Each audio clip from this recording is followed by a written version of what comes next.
process. So today we have 17 competitors for our 3-minute thesis and 3-minute pitch competition. I'm so excited about it, and I think it's going to be awesome. If you've never heard of 3-minute thesis, it is actually a research communication competition that was developed by the University of Queensland, and it was done to allow PhD students to have 3 minutes to present their thesis and its significance. Now, if you've been working on a project for the last 5 years, you already know that it's a challenge to reduce that into 3 minutes. And so that happened and was developed in 2008. And since then, it has caught on and led to the development of an international competition. There are lots of international competitions that go on. This is our campus-wide competition. And our campus winner will actually represent IUPUI at the Midwest Associations of Graduate Schools meeting that will come up in the spring. So the rules for this are that they get one single static PowerPoint slide. That is it. They can't have any transitions, no animations, nothing flying in and out, no movement of any type can be on this slide, okay? No additional electronic media, so you won't hear any sound, music, video files in the background, no additional props, so nobody will be in costume today, unfortunately. No musical instruments, lab equipment, and they are limited to 3 minutes. And we have people that are in the area and in the space that are acting as our timers.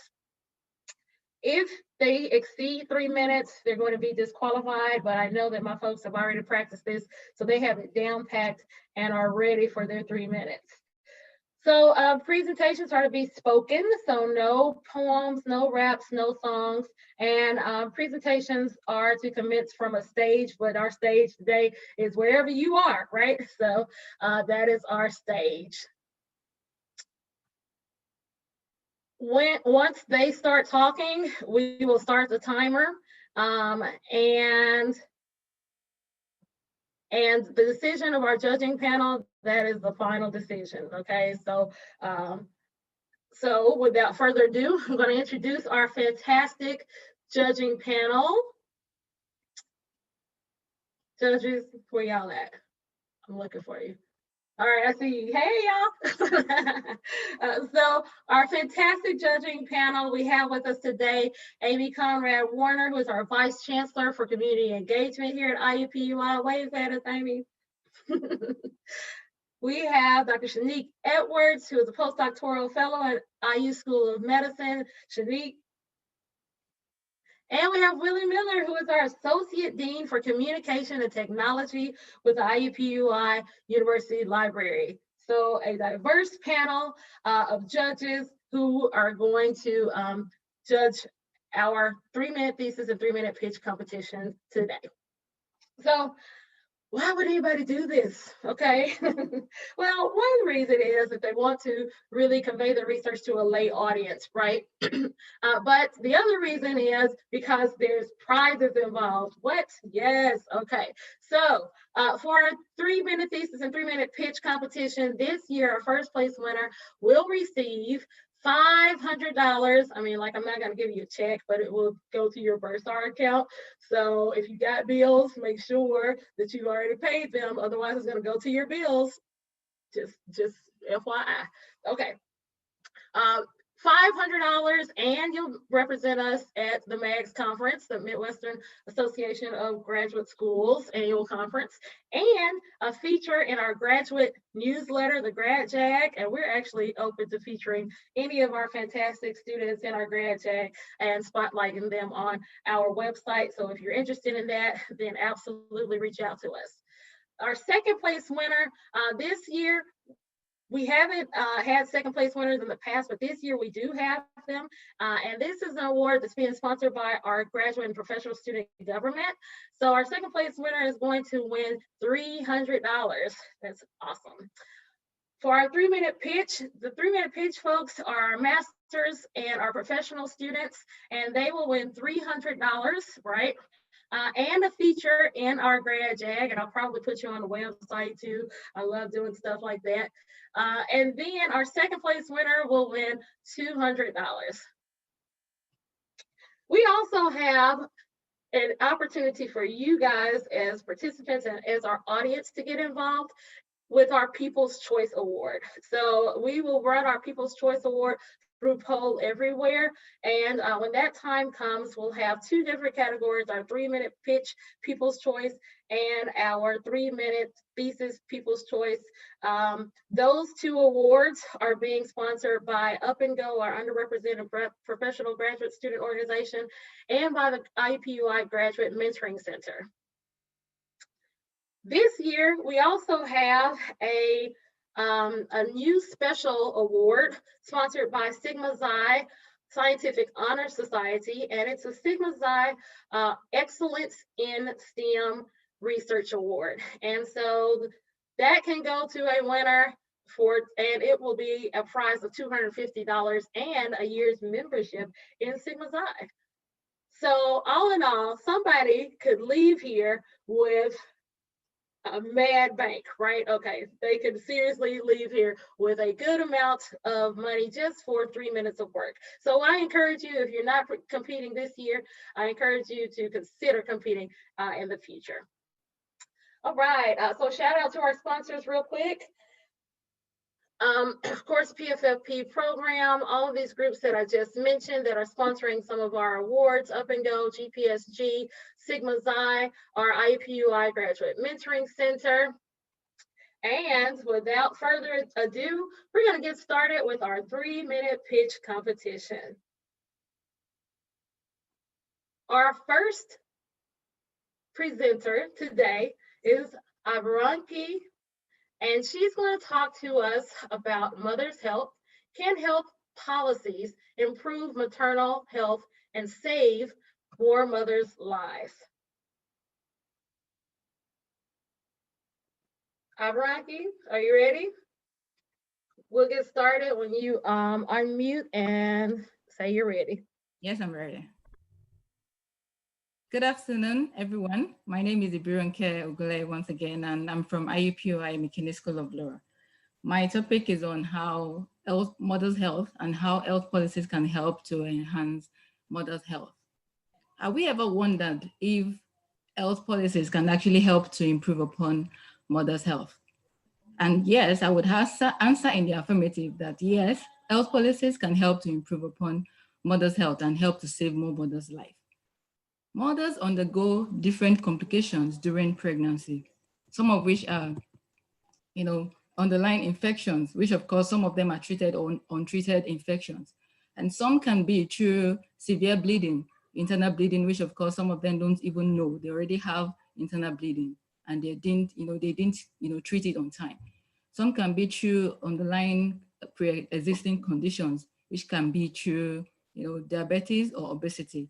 And some can be through hypertension, that is pregnancy-induced hypertension. Pregnancy-induced hypertension is one of the signs and symptoms of preeclampsia. Preeclampsia has been seen as one of the leading cause of death globally. And most women, undergo preeclampsia during and after 20 weeks of their gestation period. And so many people don't even know they already have preeclampsia. Preeclampsia comes with signs and symptoms like swelling of the body. You have shortness of breath, protein in the urine, or the hypertension, the pregnancy-induced hypertension.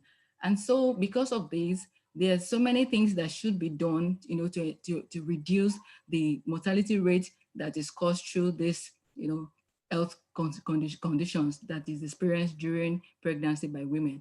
And why I'm very interested in this particular topic is because some of my friends, have lost their babies during this process, and some of them has even lost their lives. And so my research is meant to discuss and to make viable recommendations in line with the World Health Organization recommendations and procedures on how to prevent manage and treat, all these health complications whenever it arises during pregnancy for women. And then I'm going to make viable and workable suggestions for, health conditions, health, health health providers, yes, health providers and hospitals on how to make policies that will help to enhance and improve upon the maternal health. And in doing so, they can help to save more mothers' life. Thank you.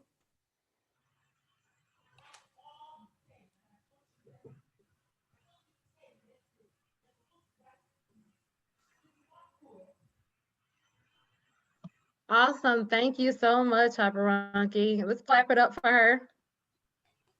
User reactions. Awesome. Thank you. All right. So next we have Ashika Orr, who comes to us from the School of Science, and she will be presenting on, are you catching fish or feces? Have you ever noticed any signs around the Indianapolis area that state, warning, water possibly contaminated with sewage? Maybe you think to yourself that the water looks safe, so why are there signs in the first place?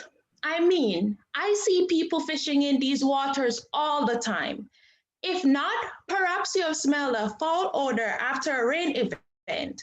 Well, this is caused by sewage overflowing in our waterways. You see, Indianapolis has an outdated combined sewer overflow system, commonly referred to as a CSO. This system was created over 100 years ago and combined sewage, stormwater, and industrial waste into the same pipe. And during normal periods of rainfall, is supposed to send this waste to a treatment plant. However, due to an increase in the population and impervious surface layer, more sewage overflows into the environment before being treated during periods with rainfall events as small as a quarter inch. Well, this just goes to say poop is going into our waterways, and you can already tell that this is not good for our environment.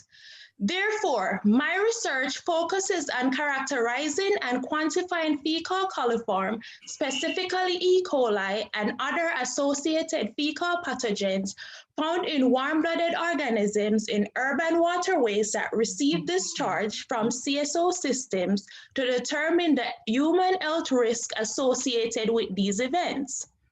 My research aims to look at how different parameters such as precipitation amount, discharge, temperature, seasons, among other factors contribute to overflow events and the growth of E. coli and other pathogens in these waterways.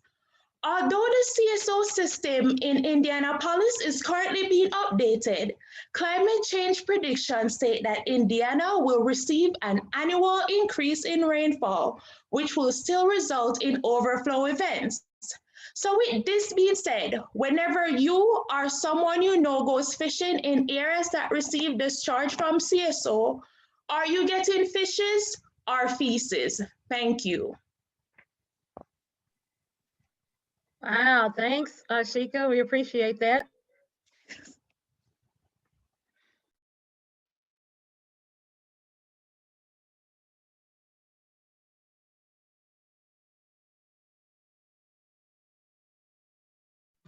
Only slightly scary, but I appreciate it. Thank you. So, so next we have Megan Owens, and she will come to us on the topic, her speech is peppery.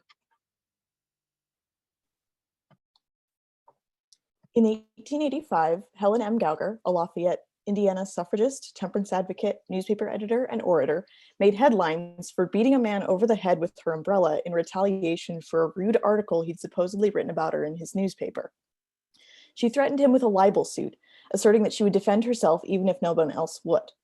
The story seems a bit extreme, and perhaps even laughable, with the mental image of a fancy 19th century lady attempting to bash her parasol over a gentleman's head as he fends her off with his cane. But this story, as with most things related to Helen Gauger, has more to it than that if you just dig a bit deeper. This is what my research seeks to do, using two of Helen Gauger's court cases as a framework. Just 2 years prior to the umbrella incident, in 1883, Gauger spent a grueling few months in one of the most sensational slander cases Lafayette had seen in the 19th century, a case in which not only her personal reputation was on the line, but also her credibility and good standing as a political actor and public woman. In the 19th century, women had to rely on the quality of their personal reputations in order to be taken seriously as political figures due to gender norms of the time. When a vicious rumor fueled by Gauger's political activities started swirling around Lafayette and claiming that Gauger had been unfaithful to her husband, she had to go on the offensive and prove that the source of the rumors, Lafayette Chief of Police Henry Mandler, was slandering her. After 11 weeks of mudslinging, conflicting witness testimony, and dramatic reports in newspapers across the state, Gauger won the case and justified her presence as a political woman in the public eye. It was no wonder that only 2 years later, presented with further insults to her reputation because of her political involvement, Gauger set out to defend herself with her umbrella. And the force of Gauger's personality found other outlets too. In 1895 and 1897, Gauger again made headlines, but in a much more respectable way. She attempted to vote in 1894 at a time when women were considered citizens but didn't have access to the ballot box. And she took her case all the way to the Indiana Supreme Court when she was refused, becoming one of the first women to do so. Making a compelling argument that earned her praise from supporters and opponents alike, Gauger won the case, but succeeded in publicizing her viewpoints and, by her appearance before the court, made a legitimate claim to women's presence in the public world of politics. Gauger's life and activities were complex and at times controversial, but in my research, analyzing these two cases and the public responses to them illustrates how Gauger's devotion to her political causes and her participation in the courts represents the ways in which 19th century women could work for reform inside and outside of the rigid boundaries of gender roles and public expectations for proper women. Thank you. Awesome. Thank you so much, Megan. Next, we'll have Abhinav Sikaram, and he'll talk to us about Lifesaver, an augmented reality triage tag.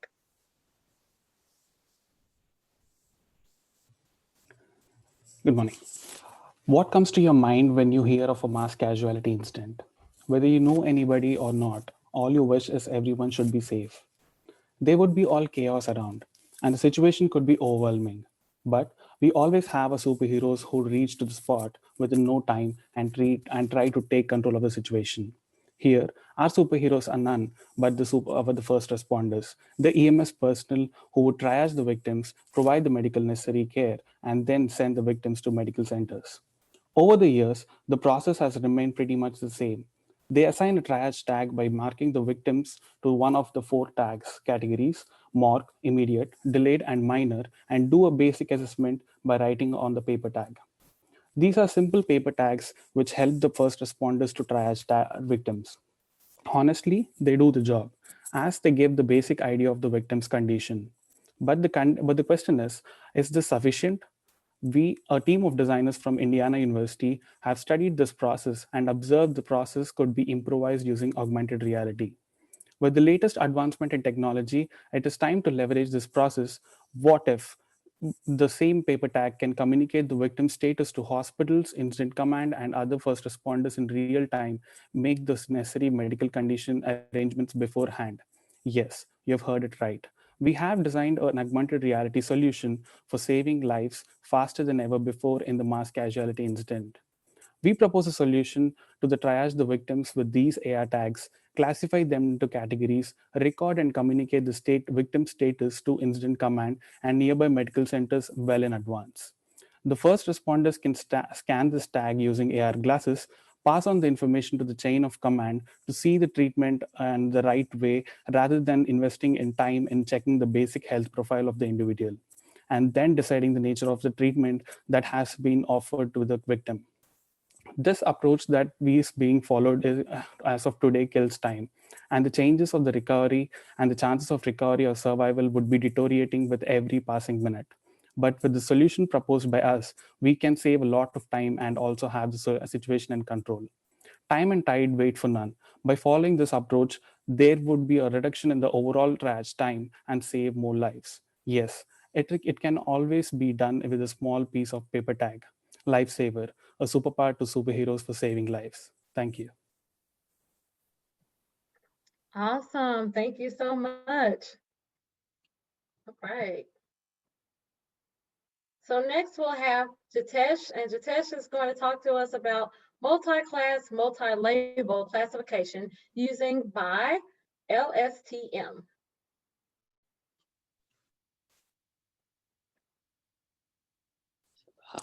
Good morning, good afternoon. So I'm Jitesh, and I'm going to explain about my project that is multi-class, multi-label classification using by LSTM.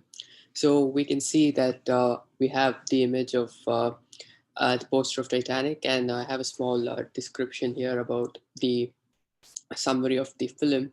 And generally, a lot of the genre is processed by machine learning.